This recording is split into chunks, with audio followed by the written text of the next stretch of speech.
Atlanta's reputation as America's Black Mecca will be put into question this Tuesday with the final voting of the mayoral runoff between Mary Norwood and Keisha Bottoms. Like most major cities in America, Atlanta has seen many of its historical Black neighborhoods like the old Fourth Ward and historic West End begin to change face. Many low to upper middle class families, which are predominantly white, have been relocating back into the city to take advantage of the relatively low property costs and proximity to their jobs. As a result, many of the Black people in these areas have been priced out of their neighborhood and forced to move to neighboring cities like East Point and College Park to find affordable housing. The closeness of the mayoral race is a reflection of this. Keisha Bottoms, incumbent Atlanta City Council member and lawyer, has been involved in Atlanta's political scene since 2010. She represents the traditional face of Atlanta and has been endorsed by incumbent mayor of Atlanta, Kasim Reed. Mary Norwood, also a member of Atlanta City Council, has been in her seat since 2013. She's also ran for mayor once before in 2009 but lost to Kasim Reed.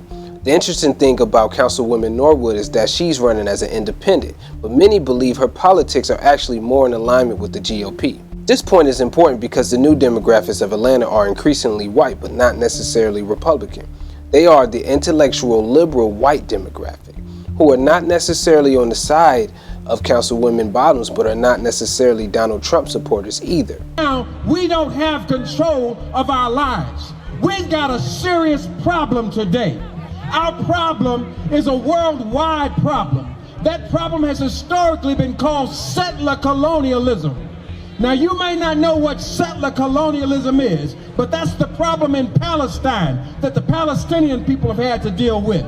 That's the problem that was in South Africa and still today that the South African people had to deal with. That's the problem in Australia that the Australian people, the Aboriginal people, had to deal with. That's the problem in West Atlanta. Anytime you see some of these settlers out in their jogging clothes, pushing their little babies and feeling comfortable about it, and then they call the police on you because you trying to go to church and they say church is too noisy. That's settler colonialism. This makes Mary Norwood's independent identification a huge threat to Atlanta's Black Mecca. The reason this race is one to watch is because we are seeing this trend play out all over America. If Mary Norwood wins this election, it would be the first white mayor of Atlanta since Sam Massell, which was almost 50 years ago. This could be a sign of things to come for Black people in all major cities in this country. The one thing that should be clear to all is that gentrification is here and is here to stay. The question is, what are you going to do about it? Thank you for tuning in to Push It Forward Media.